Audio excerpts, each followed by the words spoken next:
Thank you, everyone. So many good friends, and old friends, and colleagues working with us. I really appreciate your presence here today. I've written, I wouldn't say a poem. I've written a verse for today, which I might ask your indulgence to listen to. It's called Increased Devotion. These women and men of this great peninsula, now departed, the last among us still, whose interred bones lie in ancient homelands, unrenowned the world, abiding still the subterrane of our tribal memory. This day we honour this pantheon of the living and dead, though dead these spirits give breath to our living culture, possessed with the fire of faith and sacrifice for our future's sake.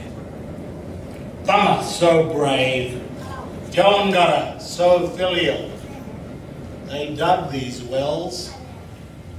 From obdurate stone, cold hearts of our bloody legacy, they hewed in blood, sweat and swinging pain the stony edifice of indifference, when that great silence hung like a shroud over the land, leaving mute justice and equality for this noble people's king.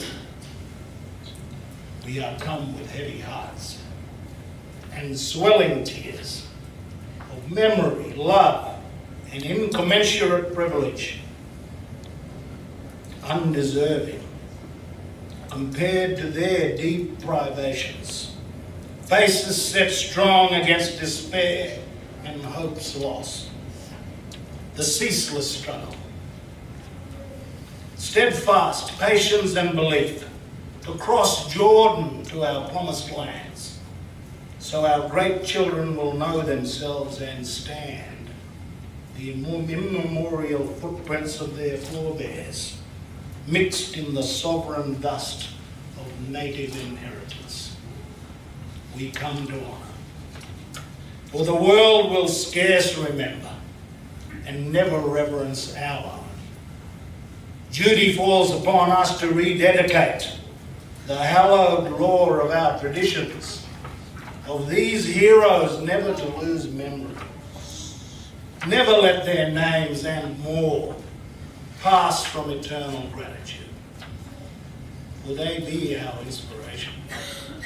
Linked to the past, illumined our path to the present, and guiding our future.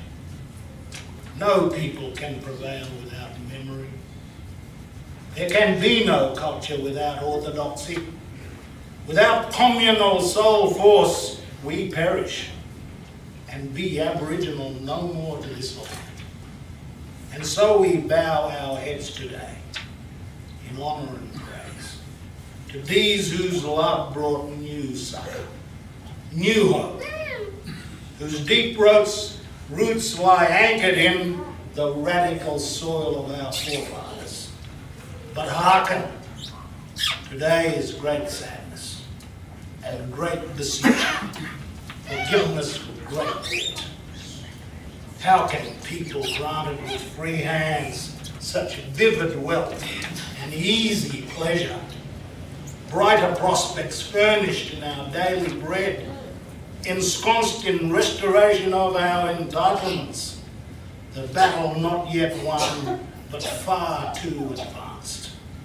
Our generals, warriors, strategists, philosophers, soothsayers, medicine women, and conjurers of magical potential, our children, enjoying the fruits of ancestral resolution that we should endure by will of sovereign God long on this earth. We are not ingrates who without grace and pause fail to hallow those who possessing nothing gave us everything. We are people faithful to service, obliged to respect, amazing our fortune, to have ones as these glide our canoes down beguiling rivers, hunting the darkling forests, over steep mountainous climbs safely led, wading ginger swamps in sanguine view that reptilian terror, our most pitiless kin.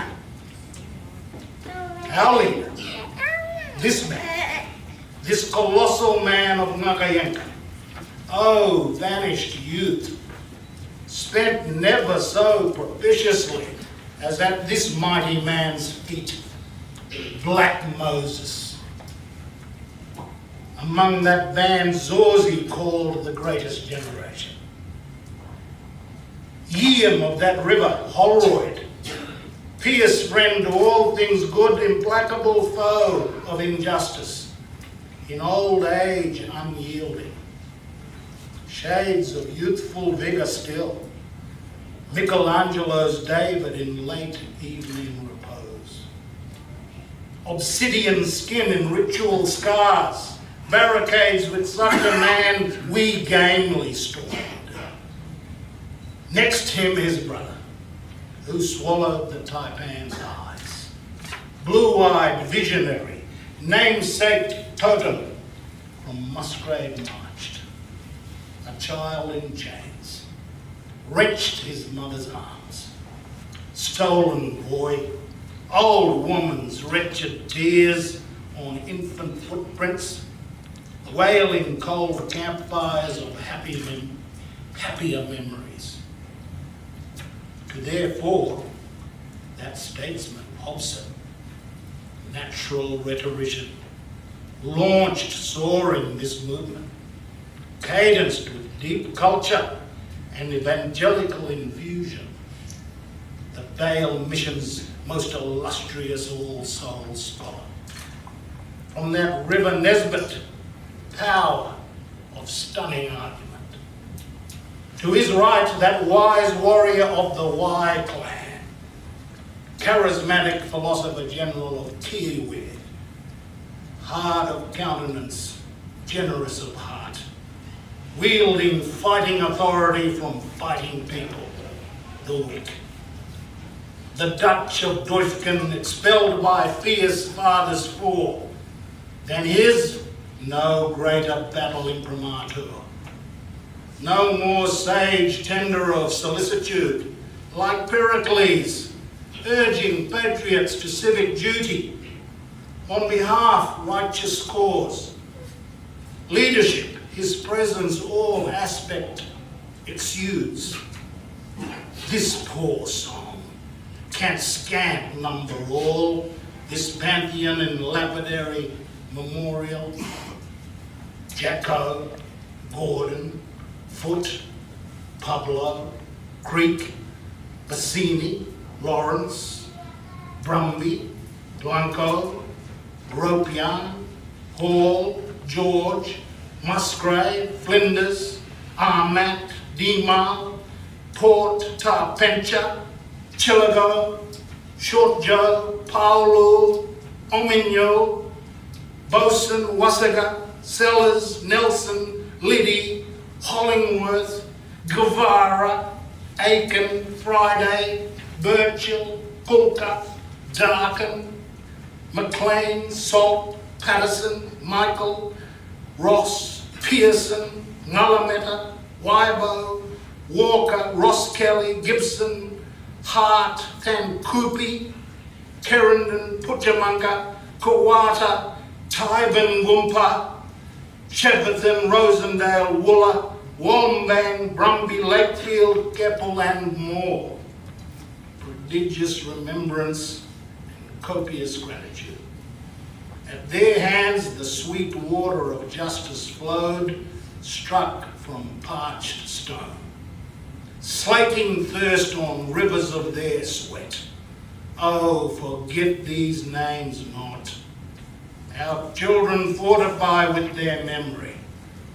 Example our youth to follow. No lesson more profound did they impart than the prior duty be our people to serve. provision without tire or dereliction, the future of our precious young, and secure some immortality in this mortal world? Is there humankind put more to trial than ours? Tribulation, grief, sickness, short lives seem to be our lot. Condemned by iron laws of destiny to gross disproportion of misery and mean prospects, families asunder, a wreckage of bodies, children too numerous from mothers' bosoms alienated, crying tears of rage and unremitting despair, yearning for fair share and respite by the world alleged inferior, languishing at the lowest bottom of the world's privilege and weal. Thus, it was not always. Oh, how have we fallen since that vandalous invasion, when the world of beauty, right and worth turned black to white, never again reversed. Never again that terrible dialectic to resolve in harmonious equality. For to be white in this new cosmos is right. To be white is starting advantage. Startling result after 53,000 years, when racial contempt and hatred never before shadowed this continent. It accompanied rats and roaches upon ships of sail, spilling vile cargo upon incorrupt shores, here to grow and thrive on bloody frontiers of massacre, disease, and theft of estates, hitherto held under deeds of natural right and law. Its hands in hands of its native owners. That racism, now flamed in virulent ideology, premised upon assumed bestiality of black people, at best primates, and worse, vermin, shot and poisoned. The casual parsimony of colonial genocide. Its waste and remnant still today seen in gutters, crannies, and camps of unfair, brutal life in such fair city.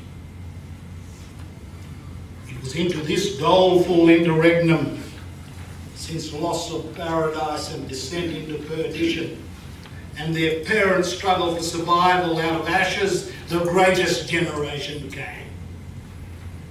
Inculcated from the first with notions foreign to their ancestors. For injustice and racism, inequality and poverty, thus far unknown. Happiness, tragedy, starvation, work and pleasure were parcel of tribal life. Nature's bounty gave plenitude and suffice. Sad day, sailing ships disgorged new tribes with new ideologies of beauty, right, and worth.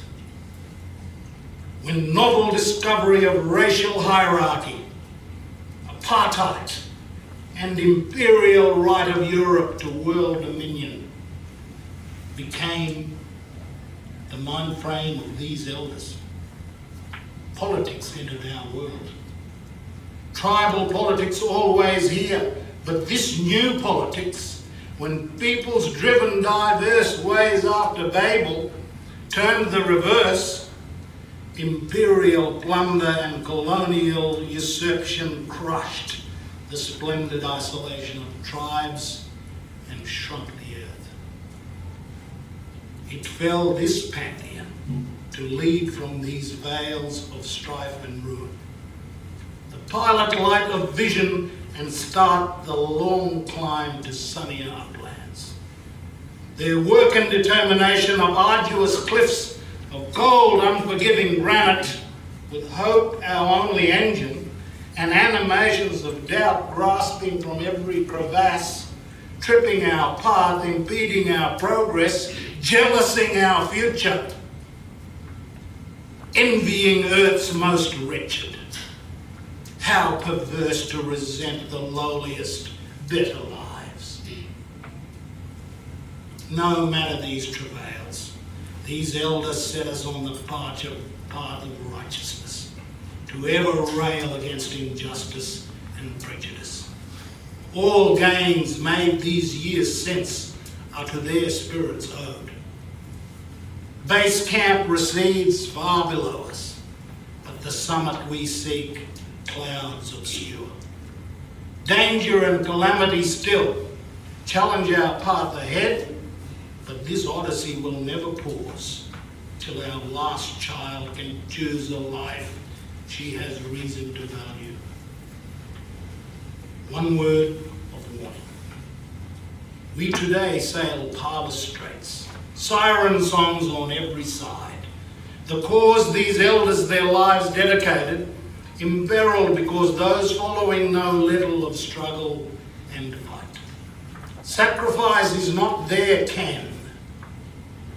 The need for struggle far from abated, and setbacks, backlash, and necessity to redoubt our gains ever abides. Yet that fund of opportunity curated by those who struggled, those who gave selfless chance to the future which their time denied them, is now easy leverage for opportunists who decline to carry their weight in fight. Easy advantage gained from conniving those who oppose our dignity. For them to sidle those whose purpose has ever been to resist our progress. Dishonour this pantheon and shame noble motivation. Those who use implements created by these men and women to betray the cause for which these levers were forged on hot anvils, see them for what they are, rank opportunists, seduced by force of personal gain. For 30 pieces of silver be a great power in the world. True balance and equanimity between regard for oneself, filial duty to our people, and abiding fealty to our communal heart is for the young their gravest temptation.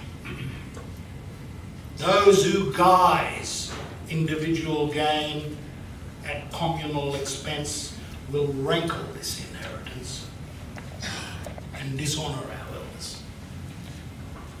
Let us forsake but never forget those darkest days when as wild dogs our great parents were shot and incarcerated on that infamous island. Let us be reminded that genocidal murder, mayhem and decimation was at the hands of troopers of native origin.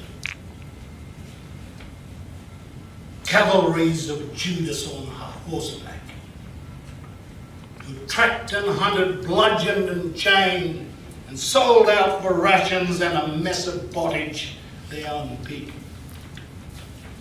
All for the glory of uniforms, handsome livery, and age-old desire to please their cutthroat masters.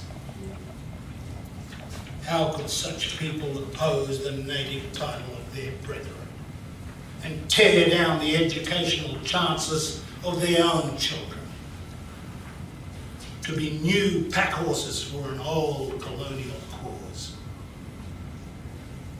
As this song's end draws nigh, we recall the tale this old Taipan man told in rampant days when troopers stalked our peninsula. With his brother building a stockyard in the hottest day through the hardest soil for a white station owner. In the distance spotted a caravan of horses leading in chains a line of black humans, neck-bound to Laura.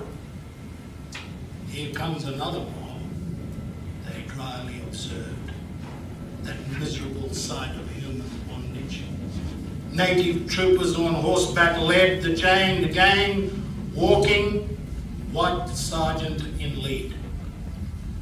Riding the dusty road in weltering heat. From afar, these brothers saw this troop, seemed half carrying, half dragging a log or some heavy bundle between their chains. When they neared the yard, they saw an old woman dead, still bondage to her fellows. After pause, the dismal caravan moved on, till these siblings emboldened asked whether their white boss could intervene, and asked the sergeant whether they may take and bury this woman, for it was their aunt. Their boss replied if they were willing to brave the hot sun and hard soil to make a new grave, it was up to them. This old man then in early youth said, "We digging holes anyway." If I knew these men and women, if I knew the content of their hearts, the convictions of their souls, it was to bequeath our children the means for our native nations to, on this earth, long endure. Let us redouble our commitment. Let us increase our devotion to that cause which these elders have so far nobly advanced.